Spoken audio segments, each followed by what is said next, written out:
This is the Seven Figure Standard Podcast, hosted by Arash Vasugi and Mikey Stiller, with mindset and strategies to help you break through and create personal freedom. Hello, everyone, and welcome back to the Seven Figure Standard Podcast. I'm Mikey Stiller, joined by my co-host, Arash Vasugi, and I'm so thrilled to be back with you for another episode. You know, we have so many people who ask us, how can I start winning? Or why do some people win and some people lose? What's the difference between those that are winning big and those that are losing really big? And so we're going to get into that today and define what you have to do to win big. So, Arash, how are you, my friend? I'm great, Mikey. How are you? I'm doing great as well, and I'm excited to get into this topic. What do you think? What makes people win versus lose? First off, they are focusing on their most important activities, and they're making it an obsessive practice of getting so good at those same few activities practiced 10,000 times. What happens is, I want everybody listening to this to look at your results. 80% of these results are created by 20% of your focus and efforts. I work with entrepreneurs all over the world, and I'll say, what is your 20% that is creating 80% of your results? And you'll be blown away by how few actually know what those are. They do it unconsciously. But when the game changes and we play the infinite game, where we're playing life on our rules, is when we start defining everything to the ridiculous. There's a few behaviors that all of you have that are creating significant results, but we want to know what those are so we can now put more controlled attention and make it stronger and stronger and stronger. And that's when everything is going to change. You know, I think there's this widespread belief that if you study personal development, if you implement a morning routine, if you do auto-suggestion or you work on your identity, that you're automatically going to create great success without doing specific action steps towards your goal. And those are two completely separate things that really run in parallel. And I don't think you can create significant results without both of them. What do you think about that? Well, there's three things we have to do at a high level if we're going to achieve greatness. We have to think in a certain way, we have to act in a certain way, and we've got to serve in a certain way. Those three. And what is that third certain way of thinking? This isn't hard. This is who we are. This is coming from your goal, coming from your future self. How would that person think? So when we're thinking that way, we automatically are thinking from what do we want? See, when we get in the spirit of anything, when we're in this flow state, we see what we want is already accomplished. So it's not difficult to think. When we're trying to overthink, that's when we're saying, I wonder what that person would think like. We've got to go into our instinct and let our instinct take over. Because if we've done the mindset work, the morning routines, the processes, the 5 great hours, you're practicing your sprints, you are constantly studying yourself. You trust your training now. You don't have to try to think. You just let it happen. And that's when the game changes. See, everybody right now has everything they need to live their dream. Anybody listening to this right now, in the next 6 months, can 10x their results. Now, if they believe that, if they will go do the rewiring, because vision is not enough. We have to have mindset with vision, and we have to define what those few big activities are that are going to create the massive jump. Is it selling? Is it prospecting? Is it relationships? Is it letting the world know boldly what I do and asking for referrals? So there's a bunch of activities that is going to take you there. Is it leadership? We have to become great leaders, not good leaders, great leaders, where we're a great teacher to our team, to our customers of whatever we do. We show them how to do it better. This is so good. I love it. And you just brought up such a great point. You talked about getting into the flow state. And when you think, oh, wow, what is the opposite of the flow state? Being rigid, overthinking. Okay, so whenever you're in the flow state, you know, when you're in the being rigid and you're overthinking, you're thinking, I don't know what action steps to take. I have no idea what to do. So you just stay stuck and you do nothing. But when you get into that flow state, the ideas just start coming. So how do you get from, let's say you're already rigid, you're overthinking, how do you move to the flow state? Well, I would take a break, first of all. And so you don't want to transfer rigidity into the flow state together. Like, give yourself a break so you can be emotionally free. So you take a little mini break and then you come in and you see what you want. You say, what is it that I really want? And you see it completely detached. You see it that it would be impossible not to happen. And now you are constantly coming from a place of having it, coming from a place of worthiness, not being separate from it. And then you say, this hour, I'm going to do a focused 60-minute sprint on fire on my most important activities that I define. Whatever we define, we can measure. Most people are creating their business result just from grit. Grit is a great quality, but that's not the only one. We want to come from this knowingness where these are the three, for the next 6 months, I'm going to practice these 3-4 action items, getting better and better at it every day. And now it's going to become one of your superpowers of your action steps that you're going to put into form. This is so good. You just talked about not being attached, right? So detaching yourself, but whenever you want something so bad, we have people ask us all the time, how do I detach? How do I detach? When you want something so bad, there's this feeling like you should just squeeze really tight. Like you should want it so bad that you're so attached to it. So how do you get to that detached? Well, number one, you got to take it from the wanting to the knowing state. If it's in the wanting state, you're still attached to it. It's still separate from you. The knowing state is I know that I know that I know. Think of something you've ever done that you just knew you were going to do it. Like, I don't know how I'm going to do it. I just know I'm going to get it done. That's that knowing state. And when you're in that knowing state, detachment doesn't mean not taking action. You have to take action. It does not mean not making that phone call. You have to make that phone call, but you do it whether this phone call is going to be the one that's going to get me there, whether it's this sale that's going to get me there, whether it's this idea that's going to get me there. You are so emotionally involved in why you can instead of why you can't.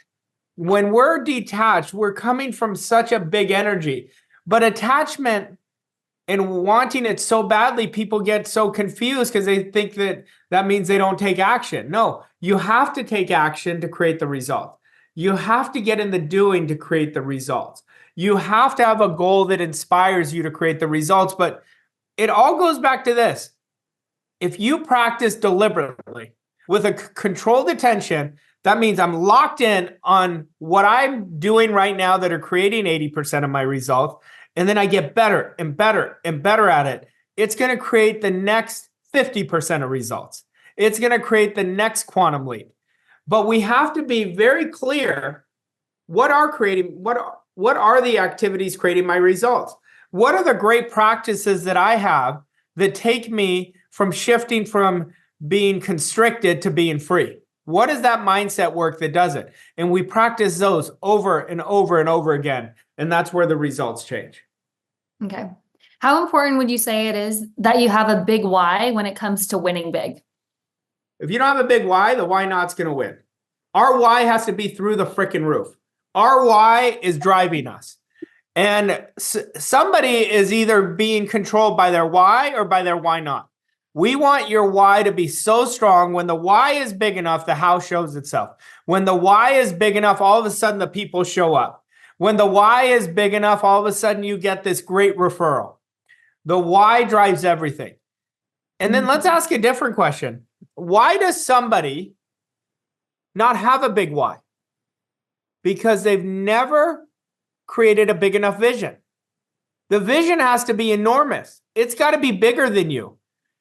Why does somebody not have a 10x value obsession? Like, why are they not like so locked in on contribution?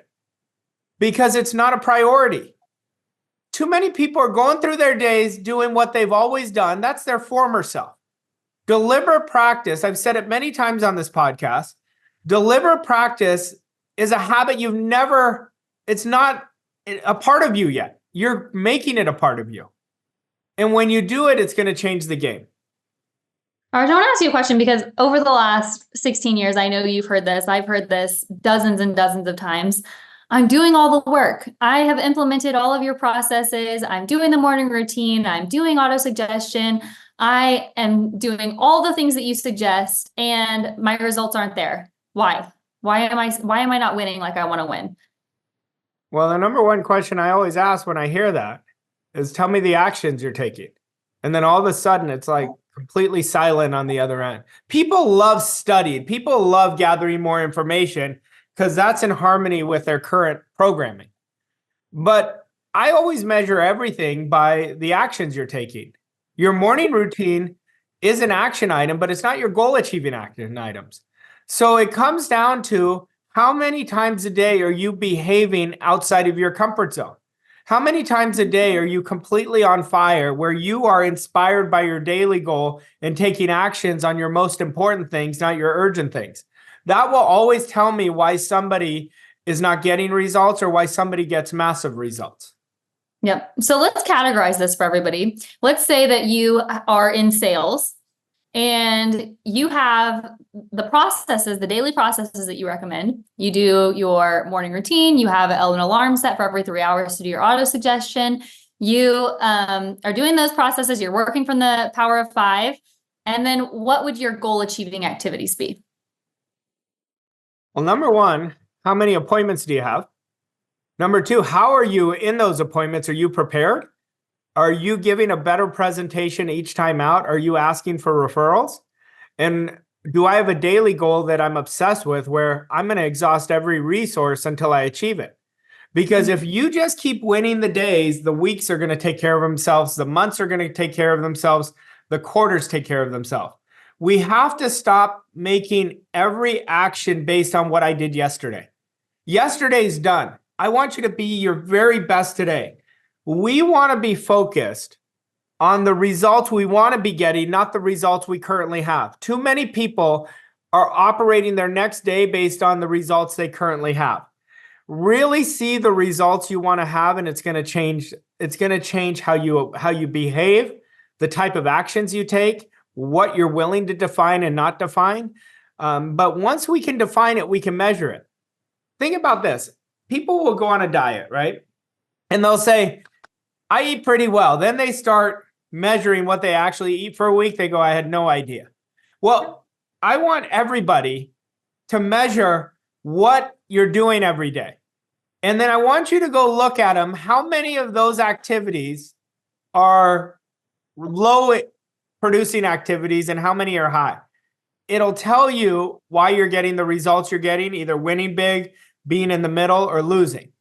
So if you start measuring what you're doing, it's going to change the game. But I want everybody to start looking at their results. When you're at your best, what are the activities that are creating those results? Now we want to become so locked in, so monomaniacally focused on doing those 1% better every day. And as you do that for the next 90 days, you're going to see a quantum leap will happen by default. And then I want to look at this from one other angle. Let's say that you are winning big right now. You always talk about how when you're winning, you're your most vulnerable. Why is that? And also, what should you do to win at the next level? Well, you got to keep practicing the next 10,000 hours of repetition of your next new habit, your next new skill that is going to take you to the next level. But why? When somebody's successful, they're the most vulnerable because that's where complacency comes in. They start drinking their own Kool-Aid. Now I got this. I promise you, the universe will always find a way to humble us. That's why every day is day one. Every day is a recommitment. And overdoing this for 24 months, you're going to see yourself create a world-class life. Yeah. It all comes down to two things: your habits, your attitudes. Habits, attitudes. And a lot of people's identity is their business. They think that's who they are. That's not who they are. That's a portion of who they are is their business, but we have all different aspects of us. But the story we're telling ourselves is what is our self-fulfilling prophecy? Is your story outdated? And I want everybody to create an enormous image of themselves to walk into that new story. Use your past as such a university that you can learn from. And we haven't done our next best thing yet. None of us. I always say this is the worst I'm going to be today because I'm going to keep getting better. I want you to keep getting better. I want everybody to keep getting better because we could take this so far. There's no limit to where we can go. But we have to accept that idea, put the foot on the gas, focus on less is more, identify your 3 best behaviors that are creating your results, and make those better every time you practice them. Well, I think you just did, but why don't we get into an action step for today? Well, it's the action step I gave everyone. I want you to define what you're doing, but first measure your day and get rid of those low activities. They're useless. Give those to somebody else to do. And I want you only focusing on your highest income producing activities. And if you're saying, I'm not interested in income, that's your prerogative. Then go into whatever area and what are those highest producing activities? See, I believe our job here is to be better and better every day. I believe that we're not even close to where we're going to be. And I hope I'm transferring that to you because if you lock in and commit, your world is going to change and you're going to change so many people along the way. So good. Arash, thank you so much. And, if you haven't already, go ahead and go to Amazon and look up World-Class Wealth Mindset. That's Arash's book that came out in February. It is so good. We keep getting great feedback on it. So if you're loving the podcast, you will love the book. Go ahead and order your copy. Let us know how you like it. And we'll be back next week for another episode on the 7-Figure Standard podcast. Thanks, Arash. Thanks, Mikey. Thank you for listening to this episode of 7-Figure Standard. We hope you found the insights and strategies helpful on your journey to success. If you enjoyed this episode, please leave us a rating and review on your favorite podcast platform to help us reach more people like you. To learn more about Arash and Mikey and how Voss Coach & Co. can help you achieve your goals and reach new levels of success, visit vosscoachandco.com. Thank you again for listening, and we'll see you on the next episode of 7-Figure Standard.